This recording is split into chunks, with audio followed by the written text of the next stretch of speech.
Sejam bem-vindos à PDL TV Magazine, um programa dedicado à cidade de Ponta Delgada e às 24 freguesias do maior concelho dos Açores. Nesta emissão, vamos conhecer melhor a história e as vivências de mais uma freguesia do concelho de Ponta Delgada. Desta vez, vamos à freguesia de Santa Clara, com o guia Bruno Romeu Rezendes.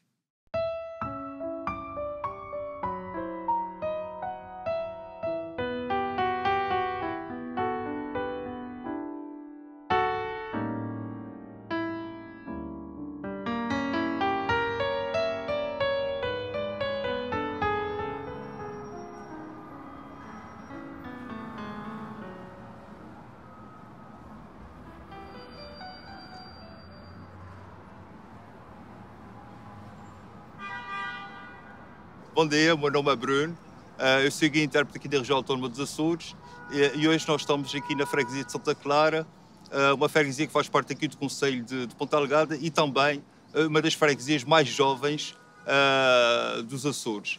Este sítio foi elevado, esta freguesia foi elevada à freguesia em 2002 e hoje nós estamos aqui na Mata da Doca, na antiga Mata da Doca, precisamente porque foi atrás deste sítio, desta zona onde nós estamos, que se pode dizer que começou o futebol em Santa Clara. Antigamente, quando eu falo antigamente, estou a falar do início do século XX, portanto, 1917, existiam aqui uma grande rivalidade entre os locais. Pode-se dizer que era uma rivalidade entre os vermelhos e os azuis, em que os vermelhos representavam os republicanos e os azuis representavam os monárquicos conservadores. E todos os anos haviam aqui os campeonatos de Santa Clara, em que a melhor duas eram tirado o campeão. É interessante que em 1917, após uma grande vitória dos republicanos sobre os monárquicos, não foi possível haver uma desforra. Isso também foi motivo de bastante burburinho aqui no centro da freguesia, porque, entretanto, em 4 de julho de 1917, a freguesia foi atacada por um submarino alemão e os campeonatos tiveram que ser cancelados. É interessante que, apesar de meses mais tarde, os americanos instalaram-se aqui em Ponta Delgada para ajudar na defesa dos barcos que faziam a travessia do Atlântico e eu diria que o grosso modo das tropas ficaram acantonadas durante um ano, precisamente até 1919, no campo de jogos que era utilizado na altura para o efeito. Daí então não poder ter havido a tal desforra entre os dois clubes que faziam parte aqui de Santa Clara.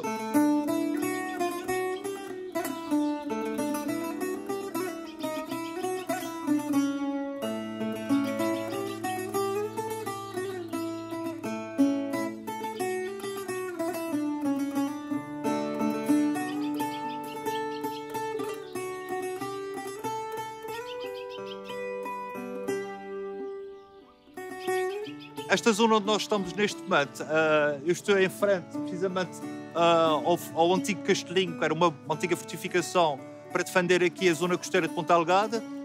Este castelinho foi construído por várias motivações, e uma delas foi precisamente para combater o contrabando que existia aqui ao largo de São Miguel, mas também para ajudar as naus que por aqui passavam, as naus da Rota das Índias, transportavam especiarias para Portugal continental, neste caso. Este castelinho aqui, não existem referências históricas relativamente à data de construção, crê-se que tenha sido do final do século XVI, de acordo com manuscritos de Gaspar Fortuoso, e é também de referir que nesta pequena fortificação existia uma peça de bateria, foi instalada uma peça de bateria para a defesa também da costa de Ponta Delgada.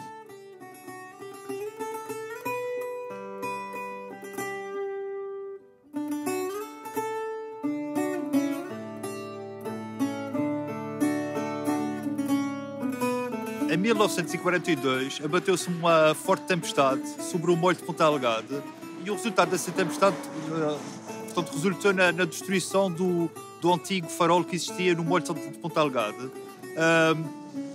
Devido a esse facto, foi necessário construir um farol em terra firme. Foi construído precisamente aqui em 1945. Esta obra esteve a cargo do engenheiro Abel Coutinho E é interessante ressalvar também que este foi o primeiro farol instalado nos Açores que não necessita de manutenção por parte de um faroleiro a tempo inteiro.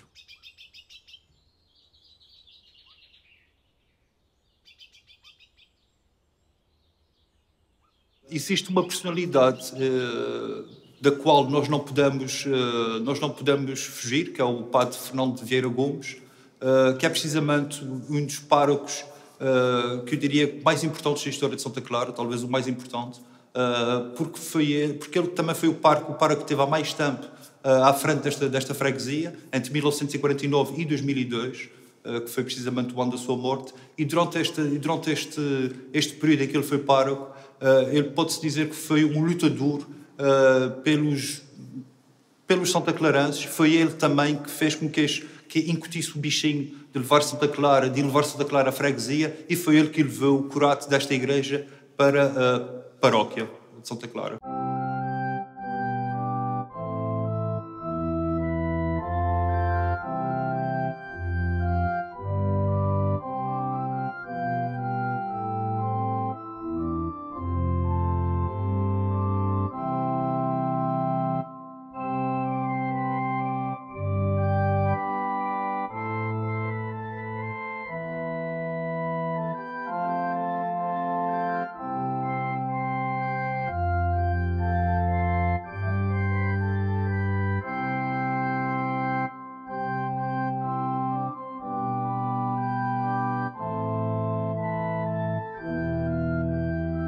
Não existe uma data de edificação desta igreja.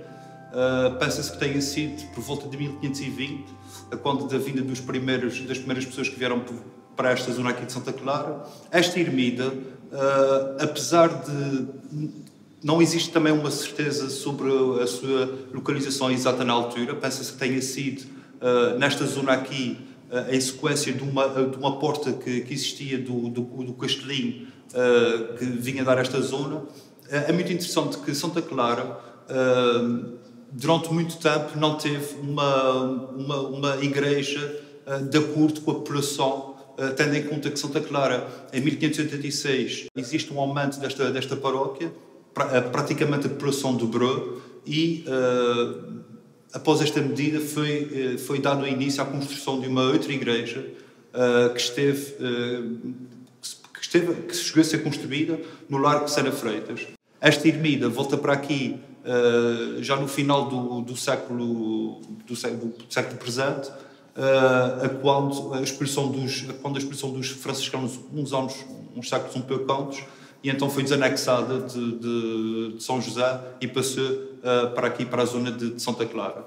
É uma ermida que, como se pode ver, que nós vamos ver que tem uma parte mais antiga, e a parte mais moderna já foi construída recentemente com uma arquitetura que se distingue bastante da que existia aqui na altura.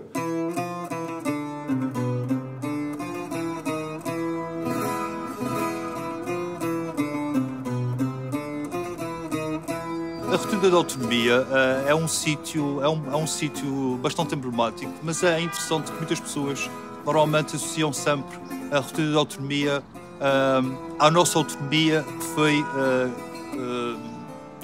foi estabelecida em 1976. Na verdade, como nós podemos ver, temos aqui uma placa que diz Governo Itrino, e esta placa precisamente é uma homenagem ao Governo Itrino, que se formou em 1821, após uma época de instabilidade política em que existiam aqui os movimentos absolutistas e liberais.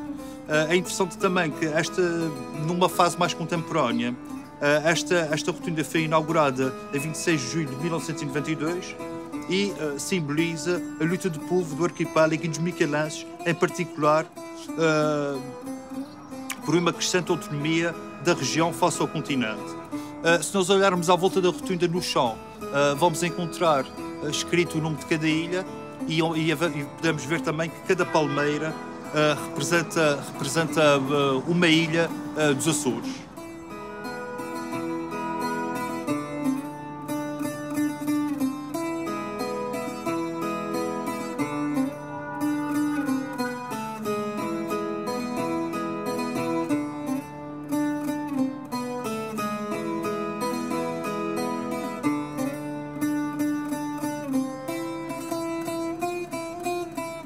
O cemitério dos judeus foi criado em 1834, mas na verdade não existem muitos registros históricos relativamente a essa matéria, mas na verdade este cemitério, antes dos judeus, era um cemitério dos protestantes ingleses que se instalaram aqui em São Miguel a quando do ciclo da Laranja. Após a construção de um novo templo dos protestantes, que se localiza na zona da Mãe de Deus, este cemitério foi praticamente abandonado. Todos os corpos que existiam aqui foram trasladados para o cemitério dos ingleses e então foi construído aqui o cemitério dos judeus, que tem uma forte ligação com a família Ben Saud, que é uma das famílias mais importantes dos Açores, que se instalou aqui precisamente no final do século XIX. Ainda relativamente aqui a este cemitério dos judeus, chegou a ser projetado a construção de um forte de complemento ao Forte de São Brás, e neste projeto é possível observar que o cemitério estava inserido neste mesmo projeto de arquitetura. Para além de todos os lugares que visitámos e da história que eu relatei, muito mais haveria para dizer. Poderíamos ter também visitado o Solar da Nossa Senhora de Bom Sucesso, podíamos também ter falado um bocadinho sobre a história dos moinhos de vento que existiram na freguesia de Santa Clara, que são também uma das marcas de imagem desta freguesia, e muito mais poderia ter sido dito. Convido-vos, como eu já tinha dito, então, a uma passagem pelos restaurantes locais e a convivência com os locais, porque os santaclarenses são pessoas que, para além de pessoas de trabalho, pessoas humildes, são pessoas que gostam de uma boa conversa e têm sempre alguma coisa para dizer. Como já é habitual nestes programas, depois de conhecermos a terra, vamos conhecer as suas gentes. Desta vez estivemos à conversa com o padre Hélder Cosme, que coordena o Centro Social e Paroquial de Santa Clara. Como em todas as paróquias e todas as igrejas, a pastoral social, a pastoral socio-caritativa tem sempre duas dimensões. Uma dimensão mais institucional, que geralmente está a cargo dos centros sociais e paroquiais, onde os existe, e depois uma área mais caritativa nos movimentos, nas pessoas que estão ligadas à igreja. Neste momento, o Centro Social é apenas uma instituição criada, está edificada, tem a sua sede e prepara-se a médio prazo, se Deus quiser, e assim ele possa, em consonância com a Junta de Freguesia, em consonância com o Governo Regional e com a Secretaria Regional da Solidariedade Social, poder criar mais respostas que sejam necessárias à freguesia. A missão social nesta freguesia é sempre o de estar atenta, nesta e em todas as freguesias, de estar atenta às necessidades das pessoas, do povo que vive em cada freguesia. Uma das coisas pelas quais tenho lutado muito nos 20 anos que sou padre é que a ajuda social e a prestação dos serviços sociais não seja apenas obra e vontade de uma única instituição, de uma única pessoa. É muito importante as sinergias em todas as freguesias. E uma das coisas que eu verifiquei ao chegar aqui a Santa Clara é que estas sinergias já existem. Do ponto de vista civil, a junta de freguesia, do ponto de vista da segurança social, as assistentes sociais que estão ligadas à freguesia de Santa Clara, a própria igreja nas suas muitas instituições, não apenas o centro social, mas também os seus movimentos, os romeiros, as peregrinas, a catequese, a Legião de Maria, estes vários movimentos que têm por vocação própria prestar assistência às pessoas, atenção, a caridade, exercer a caridade numa freguesia, numa paróquia. Eu verifiquei que estas sinergias existem. Realmente este tempo de pandemia veio agudizar as dificuldades, as carências das pessoas. E apesar de haver muita ajuda de compensação governamental, camarário, ao nível das juntas de freguesia, há muita atenção. Na realidade, as pessoas estão cansadas, estão sobrelotadas com todas essas dificuldades e estão mesmo desgastadas do ponto de vista mental e do ponto de vista físico, estão muito desgastadas com tudo o que se tem passado. E isso leva a que as pessoas também tenham algum desânimo. E perante o desânimo, muitas vezes, a desistência ou a incapacidade de reagir, de mudar, de criar, de fazer-se à vida, digamos assim, para tentar superar as suas dificuldades, também fica mais difícil. E do ponto de vista social, as pessoas vêm claro, com a alma na mão e com o coração nas mãos, muitas vezes procurar esses apoios financeiros. E dentro das estruturas que temos, ajudamos o melhor possível.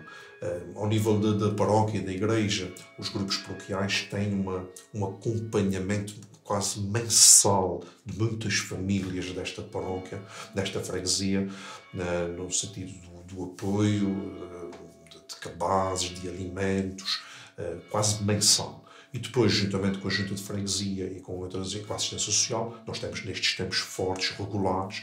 O Centro Social, por exemplo, tem uma colaboração com o Banco Alimentar e com o FEAC, o Fundo Europeu de Apoio aos Carenciados, no sentido também de ser este veículo que distribui estes cabazes, que presta essas ajudas. Portanto, temos estas sinergias muito bem oleadas e a prestação dos serviços tem-se feito de uma maneira muito positiva, digo eu.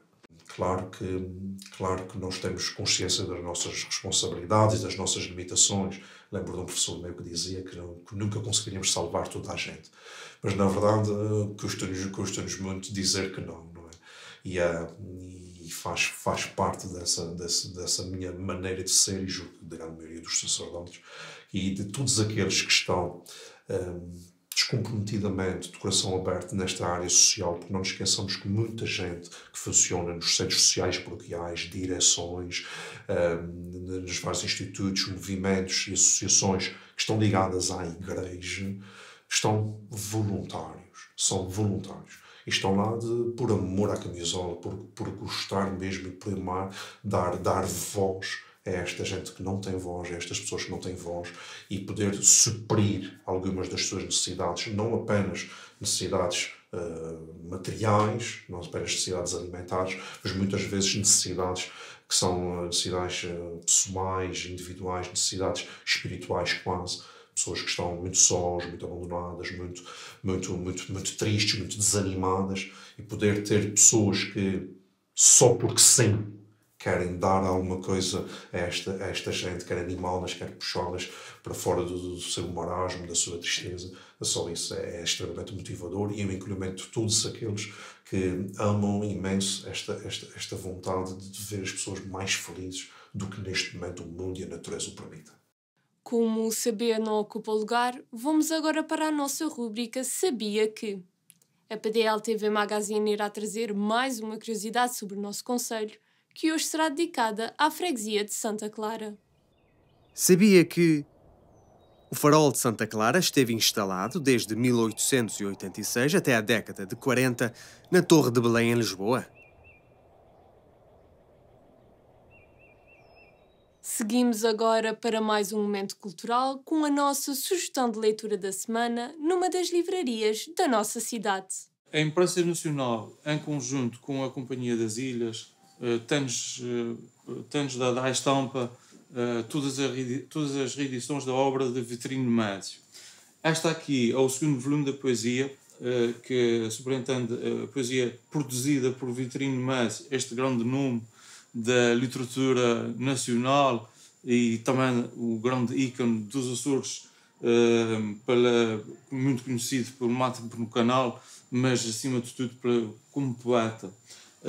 Traz essa poesia, reúne a poesia produzida por ele de 1950 a 1959 e como vemos, num espaço de uma década, ele foi muito produtivo, e para conhecer quem não conhece e para ficar em biblioteca, é fundamental em qualquer boa biblioteca açoriana que haja a obra de Vitorino Másio. Pelo menos os títulos mais emblemáticos, que diríamos que seria o Má Tempo no Canal, quem sabe o Corsário das Ilhas, que é também um preâmbulo pelas ilhas, quase um livro de viagem pelos Açores, e a sua poesia. Despedimos-nos assim de quem vive Ponta Delgada com alma e coração. O programa encerra com um momento musical da responsabilidade do Trio Acústico, um grupo que se juntou no início da pandemia para fazer música com o apoio da União Audiovisual Açores e que, apesar de neste momento não ter trabalhos originais, não coloca esta possibilidade de lado. Por tudo isto e muito mais, não perca este momento musical. Quanto a nós, voltamos na próxima semana para mais uma breve visita à nossa cidade e ao nosso concelho. Até breve.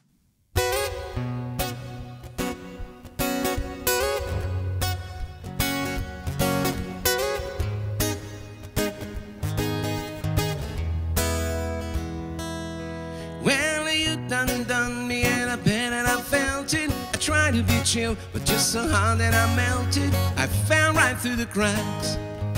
Now I'm trying to get back. Before the cool down run out, I'll be giving it my bestest, and nothing's gonna stop me but divine intervention. I reckon it's again my turn to win some or learn some, but I won't hesitate no more, no more. It cannot wait. I'm yours.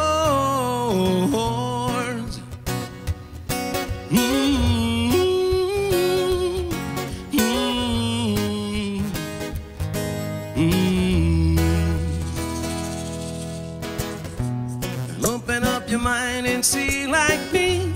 Open up your plans, so damn you're free.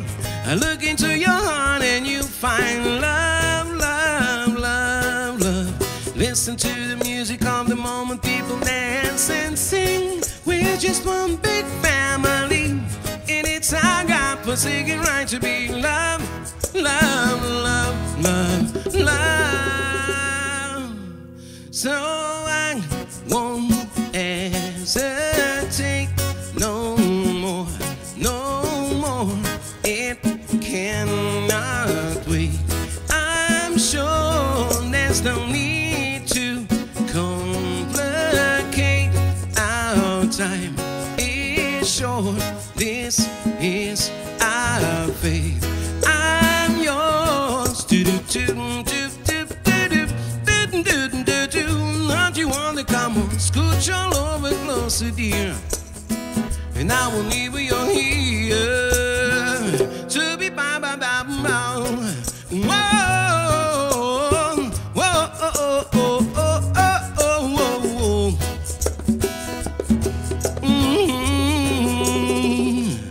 I've been spending way too long checking my tongue in the mirror and bending over backwards just to try to see it clearer, but my breath fogged up the glass. So I drew a new face and I laughed.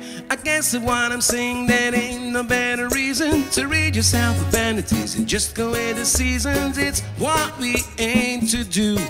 Our name is our virtue, but I won't hesitate no more, no more. It cannot wait. I'm sure there's no need to complicate. Our time is short. This is our faith. I'm yours. Open up your mind and see like me. Open up your plans, so damn you're free. I look into your heart and you find the sky is yours. So please don't, please don't, please don't. There's no need to complicate, 'cause your time is short.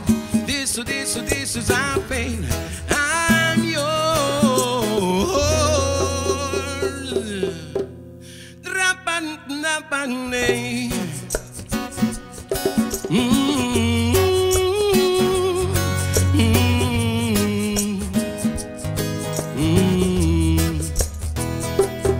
So I won't hesitate no more, no more. It cannot wait.